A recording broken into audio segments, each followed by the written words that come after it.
Just want to leave Parktown, Johannesburg for a little bit. Sentencing is being handed down to a young mother who confessed to poisoning and murdering her 4 children. The children were murdered in December last year. Let's go there now live.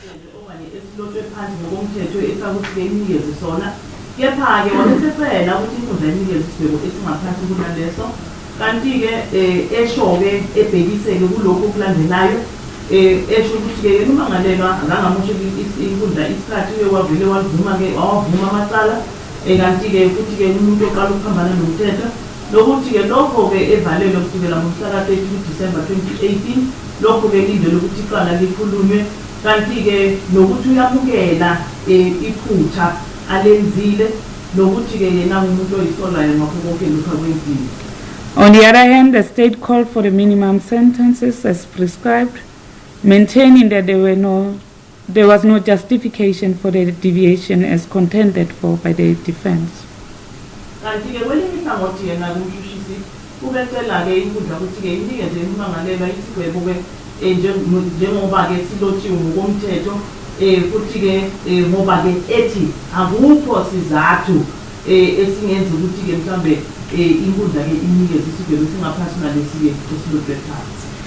The accused has been convicted of serious crimes.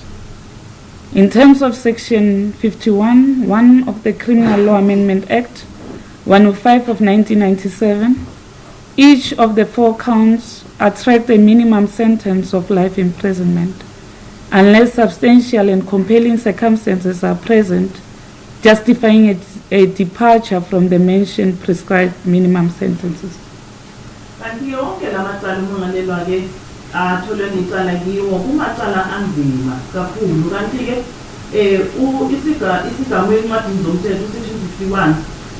Lapho ke Criminal Law Amendment Act lapho ku Act 105 1997 uthi ke isigwebo ke esifanele kufanele ukuthi kube isigwebo ke sempilo yakhe yonke ejele yonke ke lelinye icala ngaphandle kokuthi inkundla yithole ke kunezizathu ke ezikhethekile ezoyiphoqa ukuthi ke ithubekisa isigwebo kunalesi esilotshiwe ngokomthetho.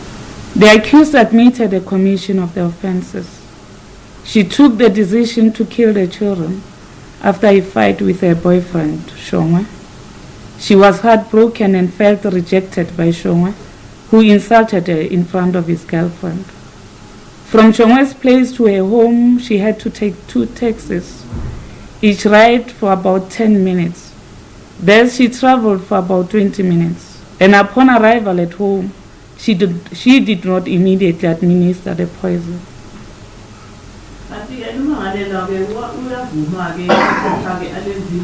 ngoba ke kuyisinqumo sakhe sokuthi ke athathe ke wona ke lo shevu ke anikeze ingane zakhe kanti ke uthe yena ke uye wazizwa ke ebuhlungu emveni kokuthi ke umnumzane Shongwe ayamhlambalaza okanye wamthuka ke ngaphambi kwentombi yakhe kanti ke uye washo ukuthi ke ukusuka lapho ehlala khona ukuya lapho kuka ekhaya likaMnumzane Shongwe nokufika ke edolobheni lapho ke bethatha khona amathekisi amabili uthe ungathatha ke imizuzu elishumi kwelinye nelinye uhambo kanti ke uthe yena ithe makafika ke endlini azange awusebenzise ke ngaso leso sikhathi befika ke lapha endlini lo shevu kepha ke uye wahlala isikhathana phambi kokuthi ke angaqhubeka awuqhube. After consuming the poison, the children went out to play. Some children then informed her that Shaniqua has fallen down whilst playing with them. She went on to comfort Shaniqua. At that moment, she has apparently forgotten that they have all taken poison. As she was comforting Shaniqua, Blessing came in complaining of a headache. She then informed Zinhle, who was busy playing outside the room, that she was going to the shop to buy painkillers for Blessing.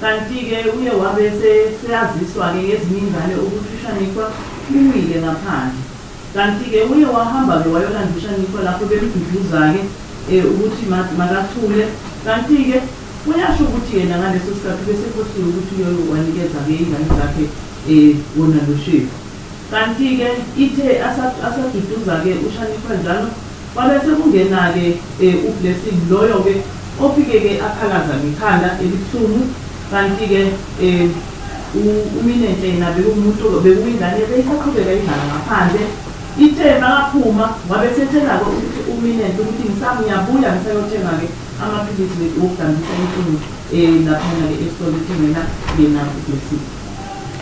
This contradicts her evidence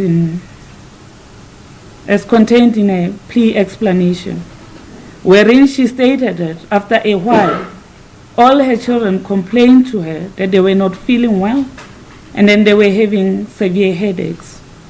And she then told them to lie on the bed. Antige, konke-ke lokhu-ke kushayisana okanye kuyehluka kunalokhu-ke akubhalisa kule istatimenti sakhe sokuvuma icala ngoba-ke lapho kuleso statimenti kubhalwe ukuthi-ke ithe iy'ngane zakhe-ke maziyikhalaza ngekhanda wabesethi-ke kizo ngaphandle njengale mbhedi. In the statement, she never mentioned that there was a time where she forgot that they consumed poison. Kanti-ke sekuyiso lesi statement sokuvuma icala akaze asho ukuthi yena ubesekhohliwe ukuthi-ke uye wanikeza-ke iy'ngane zakhe bona lo shefu. Nonetheless, she found the shop closed. On her return, she found all the children asleep. She then went outside. After a while, she went inside again and noticed that they were all not breathing anymore. Again, she opted to go and sit outside the room, hoping that the poison that she consumed will start taking effect on her.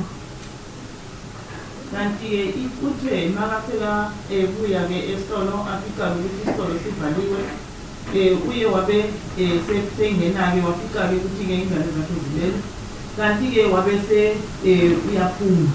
uyaphuma-ke uyohlala ngaphandle emva kwemzuzwana ukuthi makaphindele endlini uye wabesebona ukuthi ingane zakhe zonke-ke azisaphefumuli kanti-ke nanoma kunjalo uye waphuma-ke futhi wayohlala ngaphandle enethemba lokuthi-ke yona kubona lo shefu uzoqala ukusebenza kunge. Whilst outside, Sweetness, a neighbor, approached her and inquired about the whereabouts of the children. She lied to Sweetness and told her that she has taken the children to their father for a visit. Sweetness then proposed that they go out to Baham's, an entertainment place. She encouraged Sweetness to leave her behind, and then she followed her later on. She later joined Sweetness and they consumed liquor with some other friends, moving from one tavern to another. She only went back home in the early hours of the morning of 28 December 2018.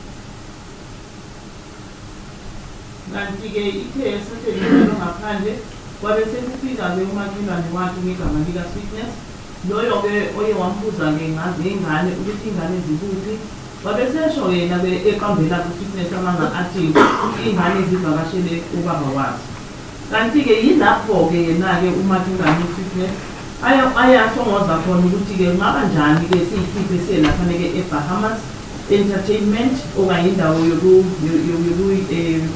indawo yokuvakashela lapho-ke bethe khona ungahamba wena mina ngizokulandela kanti-ke uye wagcina-ke semlandele yena-ke u-Sweetness lapho-ke beye bahamba-ke bavakashela-ke abangani abaka-Sweetness lapho-ke baye bahlala baphuza-ke uphuzo-ke oludakayo kanti-ke bahamba-ke belokhu-ke bengena-ke bephuma-ke bavakashela-ke amathaveni ahlukile wabesegcina-ke sebuyela-ke lapha-ke egumbini lakhe The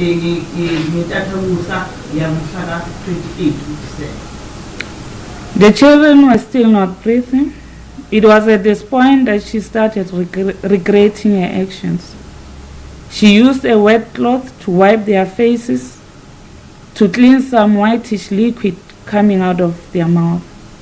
She then covered them with a blanket as she noticed that they were cold when she touched them. In a plea statement, she mentioned that she could not stay in the house and face what she has done and she then resorted to alcohol, which is contrary to what she testified to in mitigation, wherein she testified that she spent the whole day with the children, hoping that they would wake up.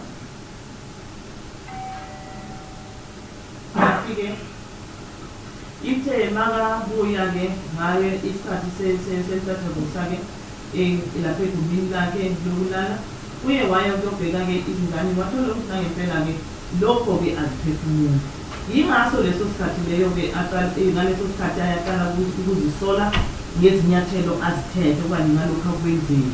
Kanti ke uye walemuka ukuthi ke ingane okanye emilonyeni yezingane kukhona iketshezi olumhlophe oluphumayo, wathatha ke indwangu emanzi ukuba kusula ke lo ketshezi lolo. Kanti ke uye wabese bavala ngengubo ngoba ke elemuka ukuthi ke uma ke ebathinta bayabanda. Kanti ke kustatement sakhe sekudluma icala uye washo ukuthi akakhona ukuhlala lapha endlini emveni kwalokhu akwenzile, ngakho ke wabeke seqola ukuthi ke ahambe ayophuza utshwala. Kanti ke ithe maka lokho ke kwehluka ke kunalokhu ke atshele inkundla ngeqoqela kushwele lana hambe inkundla lapho ethe khona umhla ka-28 kuDisemba onyakeni ka-2018 uye wahlala nengane zakhe imini yonke enalethemba lokuthi ke zizawuvuka okanye zakhona. On 29 December 2018, she went back to Shongwe. She informed him that she was on her way to Johannesburg to visit her father and leaving the children behind. She has locked the children in the room and gave Shongwe a key to the room and asked him to check on the children. Again, she went on a drinking spree till the following day, that is on the 30th of December. And on the day of the 30th December, she bought herself some red poison with the intent to drink it at Vuse's place. On her way to the police station to report the offenses, her mother and Sweetness called her to inform her that there were flies all over her room and pleaded with her to come back home. Uye waphindela waya lapha ke ekhaya likaMnumzane Shongwe lapho ke efike watshela uMnumzane Shongwe ukuthi yena uyahamba uyovakashela ubaba wakhe eGoli. Kanti ke wabesesho ukuthi ke ushiya ingane emuva. Kanti ke ingane zikhona uyikhele lapha egulini lelo belekhashile. Kanti ke wabesenikeza ke uMnumzane Shongwe ikhiya ukuthi ke avame ke ukubabheka okanye ukubavusela. Kanti ke wabe sehamba ke uyaqhubeka ngawo ke ukuphuza ke utshwala. Kanti ke ithe makungumhla ka-30 kuDisemba wabese ezithengela ke omunye ushevu wamagundane lowo ke ebethosa ukuthi uzohamba ayokudla ke alapha kaneqeka kabovusi. Kanti ke ithe makasendleleni eya ke epolice station ukuyozimikisa. Kanti ke ilapha thole khona ucingo oluvela kuma wakhe neSweetness lapho ke bebemtshela ukuthi ke la igumbini lakhe igcwele impungane abuye bebemtshela ukuthi makabuye. From the evidence, it is very clear that the accused had ample time to reflect and compose herself. Kanti ke kulokufakazi kufobala ukuthi ke noma ngalelo enethuba elanele lokuthi ke akhone ke ukukhona ukuzibuyisa ke engqondweni. She had over 20 minutes of travel from Shongwe's home to her place, and further, she took time before she administered the poison to the children. The accused was intent on killing her children, and she made sure that her plan was executed perfectly. Despite that is why at one stage she lied about the whereabouts of her children. Yena ke ungalela ubenethuba lokuthi ke angakhona ukuyicabanga kuyisingqondo ngoba ke ubenethuba elingangemizuzu emashumi 20 kulo hambo ke alihambile ukusuka lapha nekhaya lika Mnumzane Shongwe ukuthi bangisala lapha beqashe khona okanye lapha behlala khona kanti-ke njengoba ayasho ukuthi-ke ithe makafika zange avele-ke asebenzise-ke wona loyo shevu makafika kepha-ke uye wahlala isikhashana kepha-ke ubufakazi obukhona buyabonisa ukuthi yena-ke ube nayo inhloso-ke yokuthi abulale iy'ngane zakhe kanti-ke futhi-ke lelo qhinga lakhe uye walenza-ke ngempumelelo nokuthi-ke ukubonisa-ke leyo nhloso yilapho-ke ayabamba khona amanga ngokuthi iy'ngane zakhe zikuphi. The behavior of the accused at all material times is indicative of lack of repentance. She maintained that she only realized a day after the commission of the offenses that what she did was wrong. Despite this realization, she never asked for assistance, at the least when the children started complaining of their headaches. She claims that she was in the meantime tormented by her conscience, but she failed to seek help and or report the matter. She only confessed to the commission of these crimes after 3 days. As a result, the bodies of the children were found in an advanced stage of decomposition. There was a generalized bloating of the bodies, especially on the abdominal areas. The bodies appeared greenish, black to brown in color. The tongues were blackish in color and protruded between the upper and lower teeth. Kanti-ke uyiphatha kwakhe okanye kwenza kwakhe umangalelo akukhombi-ke ukwenza umuntu-ke ebefuna-ke usizo ngoba ithe makaqeda ukwenza lokho-ke usuku olulandelayo eselemukile konke-ke lokhu akwenzile usuku olulandelayo zange kube ngumuntu-ke ofuna-ke usizo afuna usizo okanye aqele okanye akhulume nomunye umuntu kepha uye wahlala kwaze kwaba izinsuku ezintathu lapho-ke imizimba yabo yazo lezi ngane ibitholakele-ke siyonakala kanti-ke beyinemibala yokubahlaza okunye kuba mnyama okunye kube brown kanti-ke amalimi wale ngane amalimi-ke amnyama lawo-ke bephuma-ke emlonyeni phakathi kwamazinyo wangaphezulu nawangaphansi. Life is sacrosanct. To this extent, the right to life is a fundamental right entrenched in the Bill of Rights. In terms of Section 11 of the Constitution, everyone has a right to life. As provided in the table of non-derogable rights set out in Chapter 2 of the Constitution, this right is entirely protected by our Constitution.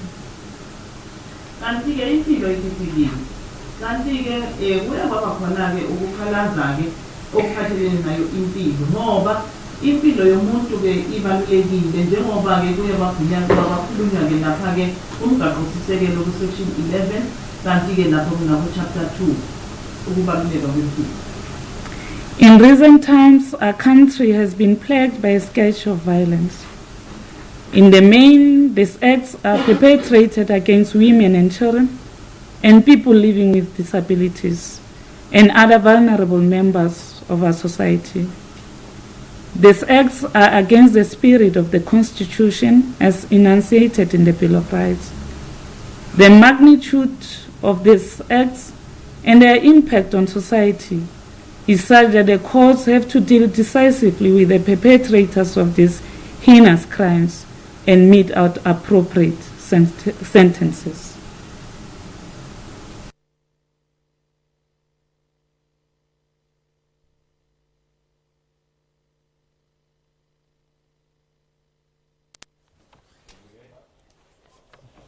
All right, unfortunately, lost the link there. We'll try to fix that up, but let me just recap as to what the judge has said. Remember, this is handing down sentence with regards to Zinhle Maditla at the High Court in Middelburg, and she has indeed confessed to killing her 4 children, and the judge is saying that the accused is convicted of serious crimes. The accused took the decision to kill her children after a fight with her partner, we're told, saying that she was heartbroken after that fight. After consuming the poison, the children, we heard, went out to play. And I guess the poison started to take effect, and the children came back to her complaining. This is what we heard. And then she said she was going to go to the shop to get some painkillers. And the judge has pointed out some certain contradictions with regards to her statements and her testimony. But something very important that the judge said is that her behavior is indicative of lack of repentance. And going on to talk about how life is so sacrosanct, and under the Constitution, the life is protected. Everybody has a right to life. And she was talking about in recent times and what the country is currently going through, and how plagued the country is with regards to violence against women and children. We understand that. We've got the link back. Let's listen in. Suffered a horrible death. Having consumed the poison, they did not die immediately. They suffered a prolonged, painful death. Kanti-ke kwenza-ke konke lokhu kube kubi yingoba-ke ummangalelwa kumama ozala zona lezi ngane. Kanti-ke iy'ngane lezi ziye zafa ukufa okubuhlungu. Kanti-ke njengoba yena njengoma wazo bekuphuza ukuthi-ke kube umuntu-ke oyikhulisayo, umuntu-ke oyinakekelayo futhi oyibhekelelayo. Kanti-ke le ngane zagcina ziba yizisulu zale ngxabano ebeyikhona phakathi kwakhe naye umuntu amshoko. Kanti-ke le ngane lezi ithe yena makazipha-ke ukudla, zona-ke bezinalento ukuthi umama-ke usinikeza ukudla, zange ezicabange ukuthi-ke umama ngaze abanikeze ukudla okuqhutshwe nalo shefu. Kanti-ke yena unikeze lezi ngane lokudla ngoba benenhloso-ke yokuthi azibulale, abulele ingane-ke ezimsulwa, ingane eyiseyincane ezife-ke ukupha ubuhlungu ngoba ithe mayiqeda ukuphuza okanye ukudla lo shefu azange zife-ke ngaso leso sikhathi leso eceda ukudla lo shefu. Kepha-ke kuye kwathatha-ke isikhathi eside lapho-ke lezi ngane beyilokho zizwa iy'nhlungu. What is most disturbing is these acts took place at their home, which place was supposed to be their safe haven, in the company of their mother. Kanti-ke ukuzwisa-ke ubuhlungu ukuthi-ke zona le ngane lezi konke lokhu kwenzeka lapho ihlala khona, lapho-ke bezinale ithemba lokuthi lapho yikhona kusekhaya futhi-ke zikhuselekile ngoba zinoma wazo. Due to the seriousness of these offenses, this is a classical case for the application of the principle enunciated in the Supreme Court of Appeal case in the matter of State versus Vilakazi, wherein it was stated that in cases of serious crimes, the personal circumstances of the offender, which is the accused in this matter, by themselves will necessarily recede into the background, and therefore emphasis in this matter should be on retribution and deterrence. Kanti-ke amacala anjenganawo kumacala-ke anzima kakhulu, futhi-ke leli-ke kuyicala elikhethekile, leli-ke esingalibhekisa-ke siqhathanise-ke nalokhu-ke okuye kwathulwa-ke lapha ecaleni likambuso kanye novilakazi, lapho bekhulunywa khona-ke ngamacala-ke anzima nokuthi-ke nezimo zempilo zabo aboni okanye abamangalelwa, ukuthi-ke uma kunje afanele ukuthi kubhekwe lokhu nje kuphela, afanele ukuthi-ke kubukwe-ke ukuthi-ke bona bakhula kanjani, bese-ke yilapho kuzodlala khona indima yokuguqula kanye nemvuyekelo. As a result, I could not find any substantial and compelling circumstances which justify the imposition of a lesser sentences than the prescribed minimum sentences. Kanti-ke ngokunjalo-ke azange ngithole-ke izizathu ezikhethekile nezingaphoqa-ke nenkundla ukuthi-ke ikhethele kulesi gwebu-ke esilotshiwe ngokomthetho ukuze inikeze umangaleli isigwebo esingaphansi naleso. Under the circumstances, I am of the considered view that the life imprisonment on each of the murder counts is the appropriate sentence. Kanti umbono wami ukuthi-ke isigwebo-ke sempilo yakhe yonke ejele life sentence kuyiso-ke isigwebo esizobe simfanele ngaphansi kwalesi sigwebo. Sure. Ungaphakama sisi. In the result, I sentence the accused as follows. Kanti-ke bese-ke ngidweba-ke ngale ndlela-ke elandelayo umangaleli. In respect of count 1, for the matter of the little Zinhle Maditla, you are hereby sentenced to life imprisonment. Kanti-ke ecaleni lokuqala-ke eliphathelene nominente Maditla unikezwa isigwebo sempilo yakho yonke ejele life sentence. Count 2, in respect of the matter of the little blessing Maditla, you are hereby sentenced to life imprisonment. Kanti-ke ecaleni lesibili eliphathelene noblessing Maditla wenalo unikezwa-ke isigwebo sempilo yakho yonke ejele life sentence. Count 3, in respect of the matter of Shaniqua Maditla, you are hereby sentenced to life imprisonment.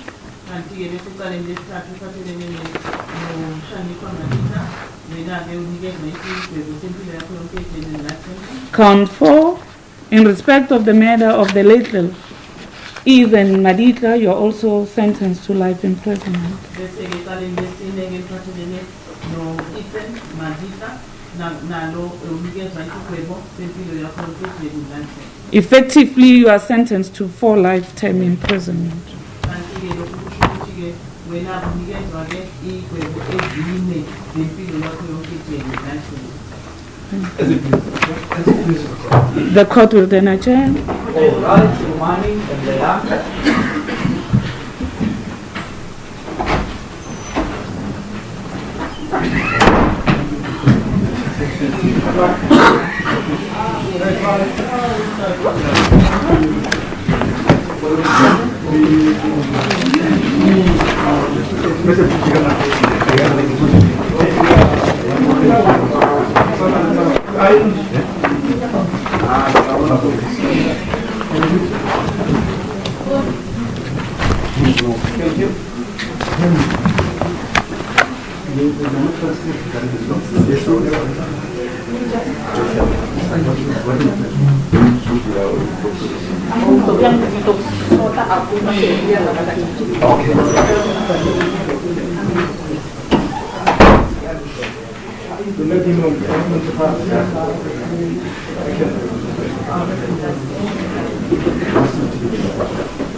Okay, breaking news on the Agenda's Watch. You're watching a sentence being handed down to Zinhle Maditla.